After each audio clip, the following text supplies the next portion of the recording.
everyone, it's Laura. I'm sorry we can't be out and about doing our usual fun activities that we get up to, but I hope you're enjoying all the virtual ones that are set for you for May half term. Today we're going to learn how to make a compostarium. For those of you that don't know what compost is, it's what we use to grow our plants, our fruits and our vegetables.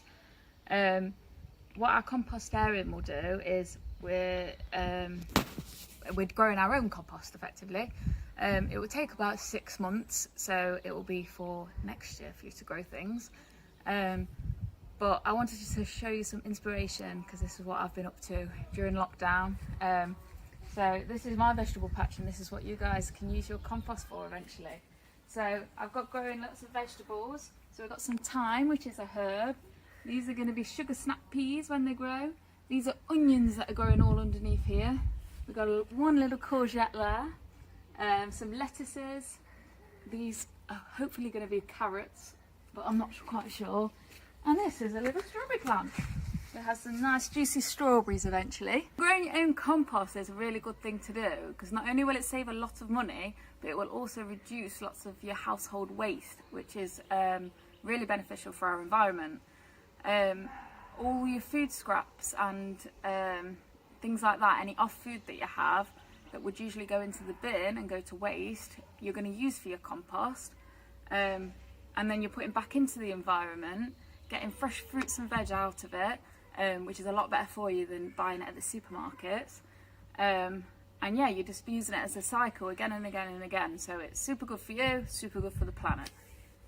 So before we get started, there's a few things that you should know, and one of the most important things is what not to add. I would avoid adding meat and dairy products because they smell, they don't break down very easily, and they'll attract things like rats, which we do not want. The other thing is that we've got green compost and brown compost. I'm going to link it after this to show you a list of green and brown compost, but the greens are things like your vegetable scraps and your grass cuttings, and brown are things like paper and wood chippings and things like that. Once you start building a compost up, you'll notice it might get too wet or too dry. If it gets too wet, then you add things like the brown, which is your paper and your wood chippings. And if it's too dry, then you can give it a little water or add watered grass cuttings. So the best way that you can add to your compost is after every meal time. Anything that's left over, most of it can probably go into your compost. So instead of putting it in the bin, add it to your compost.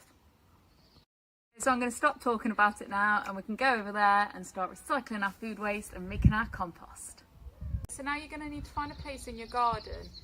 I've got this underneath because I'm going to put mine around the back of my house, but you won't be able to see it, so I'm filming it here and then I'm going to attempt to move it. So you're going to need your cardboard box and open it at the bottom and the top and then put it where you want it in your garden. And I've just got 4 stones or anything that you find in your garden that can weigh it down and just make sure that you can keep it in place. There we go. Okay, and so for mine, I have a compost bin that I collect all my food scraps inside, but then this is going to effectively be instead of that. So yours will be, you can just scrape your food scraps into it, but for the purpose of this I'm just going to show you what mine will look like. This is after a good week or so. So I'm going to put all of that in. Yeah, doesn't look the nicest, guys. Quite wet. It does smell a bit. I'm just going to get a stick and I'm going to mush it all around.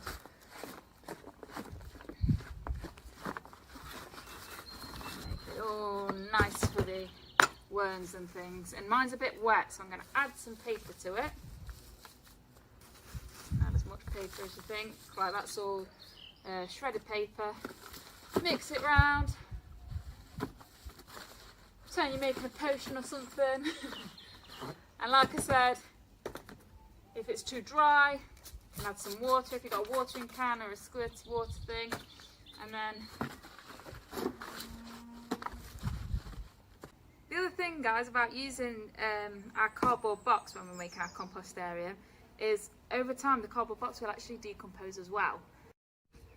So each time after you've checked on it and give it a good mix round, put the lids over the top, maybe put a stick or something, a stone or something to hold it in place, and then every day add to it until it gets to the top, and then you can keep checking on it, see what's been eaten at it and things like that, see how it changes, and then when it gets to the top you can turn it into a compost heap, and that's when you can start using it for your vegetables. Good luck with it then, guys. When I see you next, you can let me know how it's getting on. Make sure you keep checking on it, adding to it, giving it a little mix and a water, and then this time next year you'll be able to be planting your vegetables and fruits and things like that. So enjoy it. Bye.